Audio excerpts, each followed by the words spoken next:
ఈరోజు కేంద్రం ఎన్నో సంవత్సరాల తర్వాత దాదాపు స్వాతంత్రం వచ్చి 8 సంవత్సరాల దగ్గర అవుతోంది.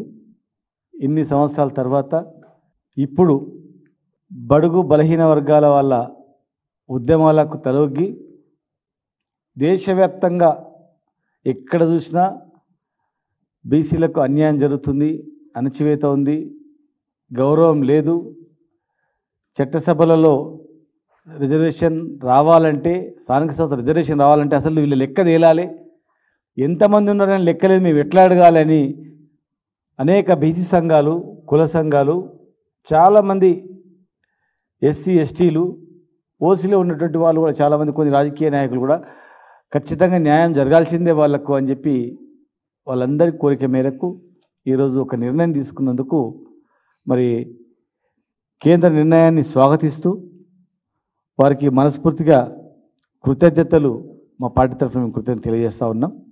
కానీ ఇది కులగణనలో జనగణనలో కులగణన పెట్టడము ఇది గొప్పగా మేము చేసినాం బీసీలకు అని చెప్పి చేతులు దులుపుకుంటే కాదు.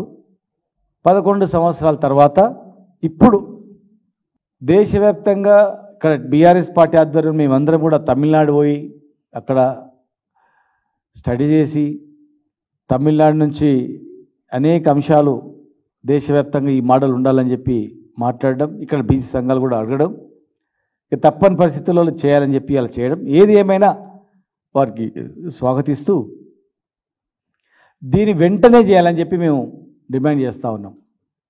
వెంటనే మొదలు పెట్టాలి. తర్వాత చట్టసభలో రిజర్వేషన్ కూడా జనాభా ప్రాతిపదిక మీద చట్టసభలు కూడా ఇమ్మీడియట్గా రిజర్వేషన్ కలిగించాలి. జనగణన చేసినా అయిపోయింది, ఇంత సంఖ్య ఉందని చెప్తే కాదు. మాకు కావాల్సింది గౌరవం దక్కాల్సింది చట్టసభలలో రిజర్వేషన్ వచ్చినప్పుడే, హక్కు వచ్చినప్పుడు మాత్రమే గౌరవం దక్కుతుంది. కనుక జనాభా ప్రాతిపదిక మీద విద్య ఉద్యోగాల్లో రిజర్వేషన్ ఇవ్వాలి. రిజర్వేషన్ రాజకీయంగా చట్టసభలో కూడా 50% రిజర్వేషన్ ఇమ్మీడియట్ కలిగించాలి. 50% ఎప్పుడైతే విద్యా ఉద్యోగము చట్టసభలో రిజర్వేషన్ కల్పిస్తారో, ఇమ్మీడియట్గా కలిగిస్తామని చెప్పి మీరు తీర్మానం చేస్తారో, అప్పుడు సంపూర్ణంగా ఈ ప్రజలు మిమ్మల్ని నమ్ముతారు. ఖచ్చితంగా మరి ఎవరు చేయని నిర్ణయాన్ని మీరు చేసినందుకు ఈ బడుగు బలహీన వర్గాల వాళ్ళు కూడా మీ వెంట ఉండడానికి అవకాశం ఉంటుంది. కేవలం కులగణన చేసి మాత్రమే అయిపోయిందంటే కాదు.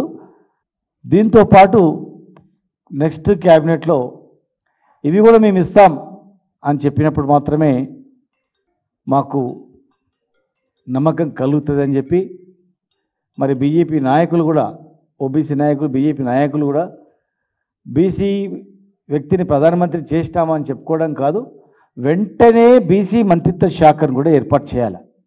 ఒక అడుగు మీరు ముందు వేసారు, ఒక బీసీలకి చేస్తామని.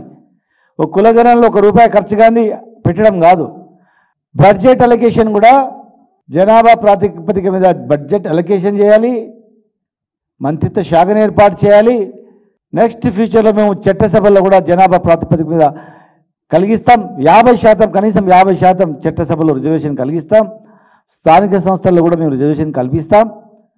విద్యా ఉద్యోగాలు కూడా మీకు రిజర్వేషన్ కలిగిస్తాం అని చెప్పి ఈ 5 అంశాల మీద వెంటనే ప్రజలకు తెలియజేయాలని చెప్పని మేము డిమాండ్ చేస్తూ ఉన్నాం.